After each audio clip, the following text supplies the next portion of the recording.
Mrs. Davis, we are taking a little bit different approach to writing Luke's IEP this year. The district has recently had training in standards-based IEPs. We are going to identify Luke's strengths and needs as we have done previously, but we are going to align those needs with the grade level standards. My role will be to make sure we address Luke's specialized needs, and his teacher, Mrs. Johnson, is going to help us make sure we are aligning his goals to the skills they are working on in 4th grade. I'm not sure I understand. We just went over Luke's assessments at his reevaluation, and he was performing at 2nd grade level in math. How is he supposed to work on math at 4th grade? Isn't he in special ed to have a plan to meet his needs? I think I understand your concern. When we started discussing this, I didn't know how I would be able to teach the concepts we work on in 4th grade to all the students in my class when they don't all have those skills yet. I will be assessing the students to find out what gaps are present to plan special instruction for groups of students who need special instruction on the concepts we are working on throughout the year. Some of the special instruction will already be planned for students like Luke on their IEP. So you will still be working on Luke's individual needs, but he is going to be in the regular class all day?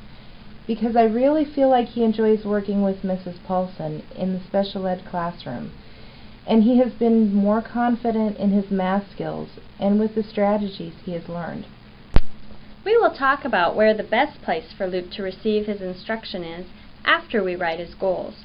But he could still come to the resource room, or I may even be able to come into the general classroom to work on some of the special skills during math class. He has been making good progress on the specific math skills we have had on his IEP, but when we looked at his progress from year to year on the state assessments, he is falling further behind in grade level expectations. He was very frustrated after the state testing at the end of last year. He said the math was really hard and he didn't understand what all the words meant.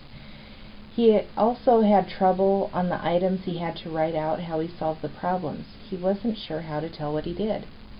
I think that is where we can all work together, to not only work on the individual math skills as we have been in his IEP, but also make sure we are addressing the things he needs to know and do at the 4th grade. This is going to be a little different for everyone, but I'm excited about having all of my students work on 4th grade skills.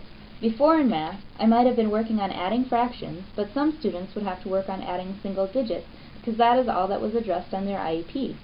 Now Luke may need to work on adding single digits, but as I'm teaching the fraction lesson, he could work on adding fractions with single digits in the numerator and denominator that don't need to be reduced. So he would be working on skills he needs as well as a grade level skill. I think I understand, and I think that will make Luke feel more comfortable. He was starting to say he was embarrassed about having to do baby work when he was in class. We have already started talking about some of the skills Luke has, as well as some of the areas he needs to work on.